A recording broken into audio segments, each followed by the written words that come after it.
अगर देश में मुद्दे को भटकाने की कला पर ऑस्कर दिया जाता ना साहब, तो इस पटकथा के लेखक, निर्देशक और निर्माता एक साथ मंच पर खड़े होकर ट्रॉफी उठाते दिखाई देते। बात करेंगे पेपर लीक।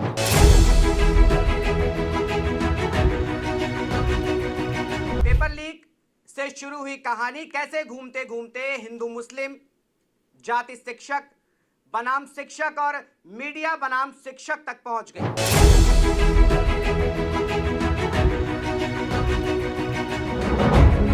इसकी क्रोनोलॉजी किसी राजनीतिक थ्रिलर फिल्म से कम नहीं है। शुरुआत में मामला बिल्कुल साफ था। पेपर लीक हो रहे थे, परीक्षाएं विवादों में थीं, करोड़ों छात्र परेशान थे। सवाल सीधे सिस्टम से पूछा जा रहा था। एनटीए क्या कर रहा है? सीबीएसई जवाब क्यों नहीं दे रहा है? शिक्षा मंत्री आखिर चुप क्यों हैं? सरकार दबाव में थी और पहली बार छात्रों का गुस्सा एक दिशा में दिखाई दे रहा था।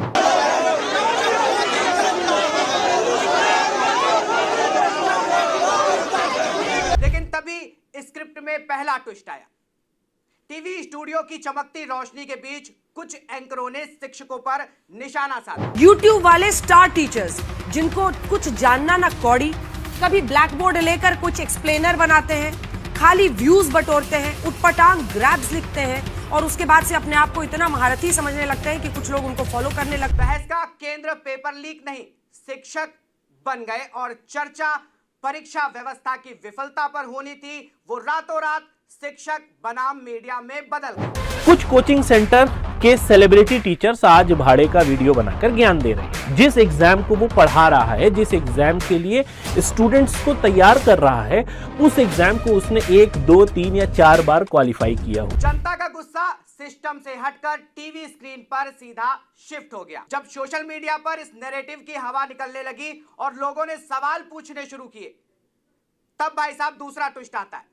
अब अचानक पेपर लीक माफिया गायब हो गया और उसकी जगह हो गया कोचिंग माफिया। ऐसा लगा जैसे आरोपी बैकडोर से निकल गए और मंच पर नए किरदार भेज दिए गए हो। पूरा विमर्श इस बात पर आ गया कि कौन सा कोचिंग संस्थान सही है और कौन सा कोचिंग संस्थान गलत है। लेकिन कहानी यहीं खत्म नहीं होती है। इसके बाद दो शिक्षकों के बीच के मतभेद को राष्ट्रीय बहस का मुद्दा बना दिया जाता है। कहती है कि टीचर सबको कुछ आता जाता नहीं है। अच्छा, तो तुम ही पढ़ाओ, हम लोग पढ़ने आ रहे हैं, पढ़ाओ। छात्र जो कल तक पेपर लीक के खिलाफ एकजुट थे, आज अलग अलग शिक्षकों के समर्थन में सोशल मीडिया पर एक दूसरे से भिड़ने लगे। मुद्दा शिक्षा से हटकर व्यक्तियों पर केंद्रित हो गया। और फिर आता है तीसरा और सबसे पुराना राजनीतिक मसला, जाति।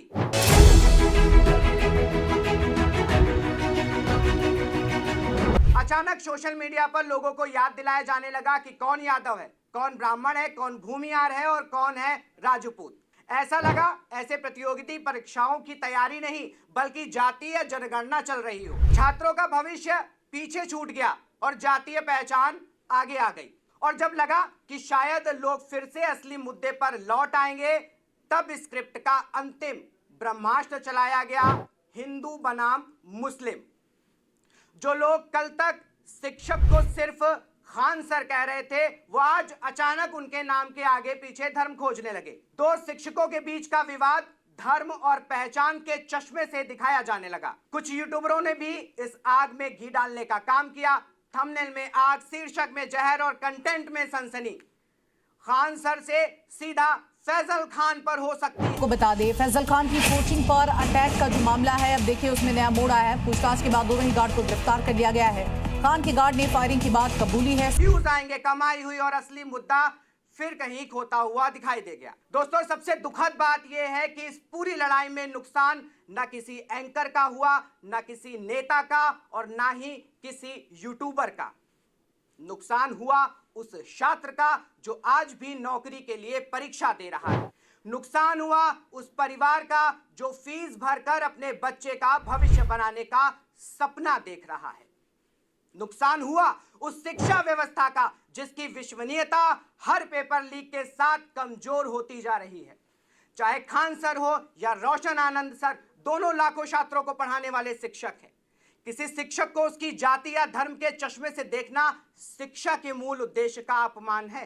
अगर हर बहस अंत में हिंदू, मुस्लिम और जाति तक पहुंच जाएगी तो फिर पेपर लीक, बेरोजगारी और शिक्षा सुधार जैसे मुद्दे हमेशा हाशिए पर ही रहेंगे। सवाल आज भी वही है जो शुरुआत में था कि पेपर किसने लीक किया, जवाबदेह कौन है और छात्रों के भविष्य की जिम्मेदारी आखिर कौन लेगा। बाकी शोर, बहस, जाति, धर्म और सोशल मीडिया की लड़ाइयां शायद सिर्फ उस असली सवाल से ध्यान हटाने का माध्यम है।